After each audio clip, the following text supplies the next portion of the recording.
Today we are going to cover chapter 7 of The King's War. Now, why am I excited?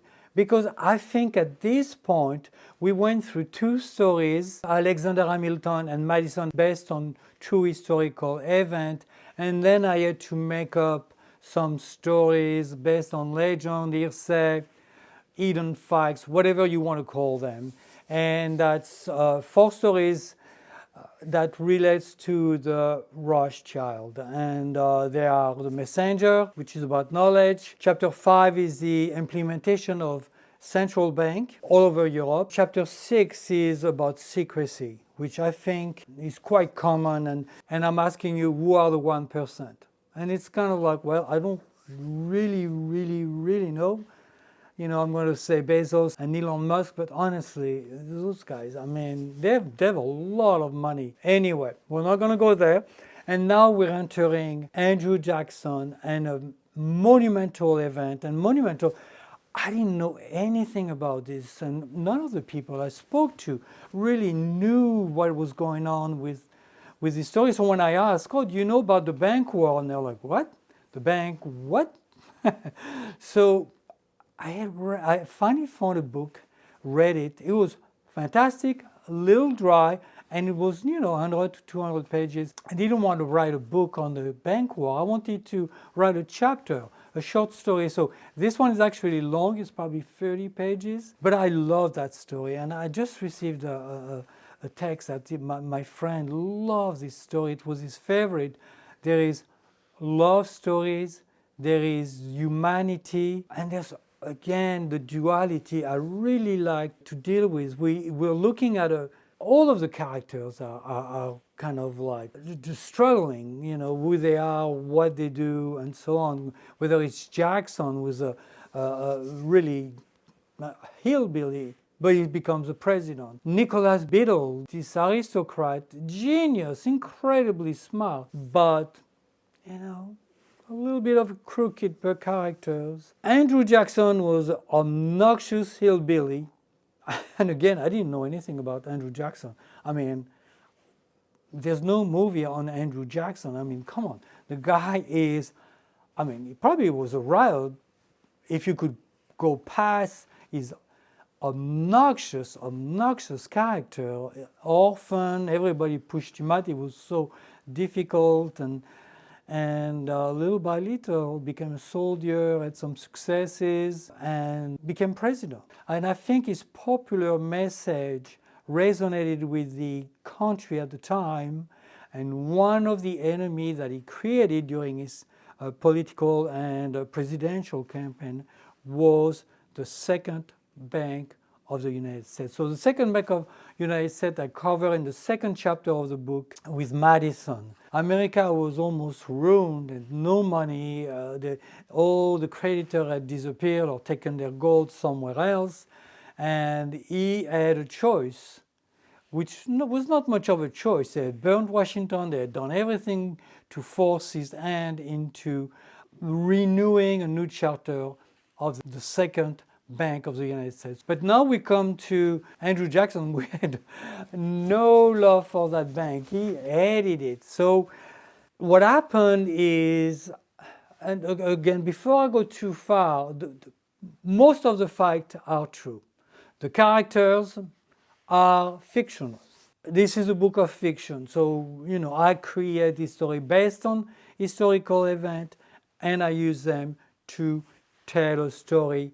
And I use a story in the background to make it interesting for you to listen to. And this story has so many beautiful characters, whether it's, my main character, William, or his love, or the place they are, Andalusia, which is still a place that you can visit, or Biddle, the duality I create with this gentleman, his wife, which is a wonderful person. And another character, which I think is just a veto speech, but it's the veto speech that allow me to drag through this story and weigh in and out. as to what was right, what was wrong in this story. Nicholas Biddle was the third director of the Second Bank of the United States, did a fantastic job with it, but found himself facing Andrew Jackson and had to decide, what do? I know he wants to get rid of this bank, and I'm the director, and I think this bank does a great job. And so he tried to recharter the bank, the central bank, unlike our current central bank, with an unlimited charter. I don't think it has any charter, it just runs. It's been going for 111 years as of today. The Second Bank of the United States had a 20-year charter, and it was running out, and he felt like, I'm going to renew it before its chapter ends. And so he did it. He paid off, the politicians, easy enough, throw them money, and they were happy. And they actually voted to renew the charter of the bank, but Andrew Jackson had in no way was going to put up with this, and decided, okay, and went all out against the bank. He wrote a fantastic veto speech. I don't know, if you like his story, try to find the veto speech by Andrew Jackson. It's really amazing. So I had to figure out how am I going to tell the story. So I created a young man called William, who is going to write one of our participants in this battle, and the name is Nicholas Biddle. And Nicholas Biddle hires this young man to write his autobiography.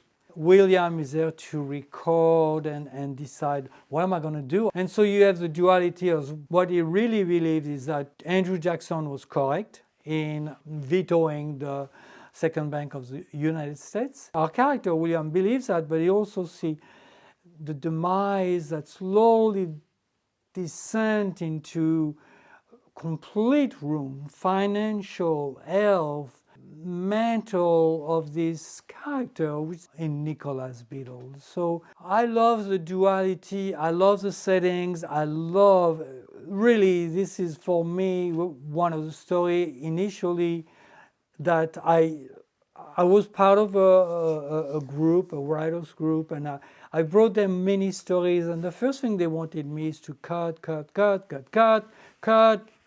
don't want this, cut, and recut. And this one, I believe I showed it to them and decided, I have to trust myself on this one. This is a gorgeous story. This is a really important story, just as it is, and just go for it. And so I did go for it, and I get great feedback. And that's about it. I hope you get to listen to it. It's a longer story because it goes back and forth. I need to develop the character, the settings, the friendships, the love, and that takes time. It's all about money. And when I discovered that the only president to pay the entire debt of the United States, the only president to fight against the central bank, which was the second central bank we had before we end up with the central bank we currently have. It was amazing. It is impossible. And I'm working on the next book, and I'm trying to figure out how can we disentangle ourselves from the central bank that currently rules and basically does whatever it wants and really control and governs our country. So anyway, I hope you enjoyed this story. If you read it, if you have any question, please let me know, and I will answer as soon as I can. Thank you so much. I appreciate your time, and on to the next.